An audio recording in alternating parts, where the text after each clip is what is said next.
क्या आपने कभी सोचा है कि कल का अखबार आज ही पढ़ सकें या 200 साल पीछे जाकर इतिहास बदल सकें? इसे ही हम टाइम ट्रैवल कहते हैं। लेकिन क्या यह सिर्फ फिल्मों और कहानियों की बात है या क्या यह सचमुच मुमकिन है? चलिए टाइम ट्रैवल को आसान भाषा में समझते हैं। तो टाइम ट्रैवल क्या है? टाइम ट्रैवल का मतलब है समय में एक बिंदु से दूसरे बिंदु तक जाना, चाहे वो भविष्य हो या भूतकाल। जैसे हम एक जगह से दूसरी जगह कार, ट्रेन या प्लेन से जा सकते हैं, वैसे ही अगर हम समय में यात्रा कर सकें तो वो टाइम ट्रैवल होगा। क्या साइंस टाइम ट्रैवल में यकीन करता है? हाँ, लेकिन कुछ हद तक। साइंटिस्ट्स मानते हैं कि में जाना मुमकिन है। आइंस्टाइन के थ्योरी ऑफ रिलेटिविटी के हिसाब से इस थ्योरी के मुताबिक समय की गति हर जगह एक जैसी नहीं होती। अगर कोई बहुत तेज गति से, लगभग प्रकाश की गति, लगभग 300,000 किलोमीटर प्रति सेकंड से यात्रा करे तो उसके लिए समय धीमा हो जाएगा। उदाहरण के लिए मान लीजिए आप एक स्पेसशिप में हैं जो प्रकाश की गति से 5 साल के मिशन पर जा रही है। जब आप धरती पर वापस आएंगे तो यहाँ 50 या 100 साल भी बीत चुके होंगे, लेकिन आपके लिए सिर्फ 5 साल ही गुजरे होंगे। आप असल में फ्यूचर में पहुंच गए। इसे कहते हैं। क्या किसी ने ऐसा किया है?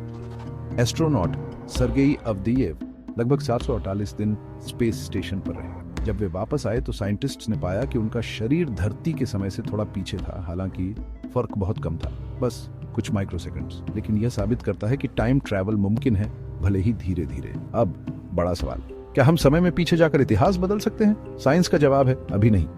वर्म होल्स जैसी थ्योरीज बताती हैं कि अगर ब्रह्मांड में 2 अलग अलग बिंदु एक सुरंग जैसी संरचना से जुड़े हों तो यह समय के 2 पलों को जोड़ सकता है। एक वर्म होल आपको वर्तमान से भूतकाल में ले जा सकता है, लेकिन वर्म होल अभी भी थ्योरी में ही है। अभी तक कोई बनाया या देखा नहीं गया है। साथ ही भूतकाल को बदलने की कोशिश करने से हो सकते हैं। जैसे अगर आप वापस जाकर अपने दादाजी को अपनी दादी जी से मिलने से रोक दें तो आपका जन्म कैसे हुआ?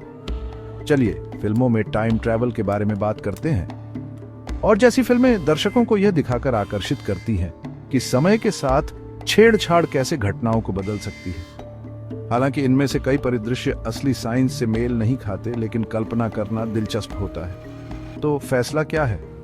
टाइम ट्रैवल अभी पूरी तरह से मुमकिन नहीं है, लेकिन भविष्य में हो सकता है। साइंटिस्ट्स रिसर्च कर रहे हैं और शायद अगले 100-200 सालों में इंसान समय में यात्रा करना सीख जाएंगे। अभी के लिए हम सपने देख सकते हैं, किताबें पढ़ सकते हैं और फिल्मों में टाइम ट्रैवल का आनंद ले सकते हैं।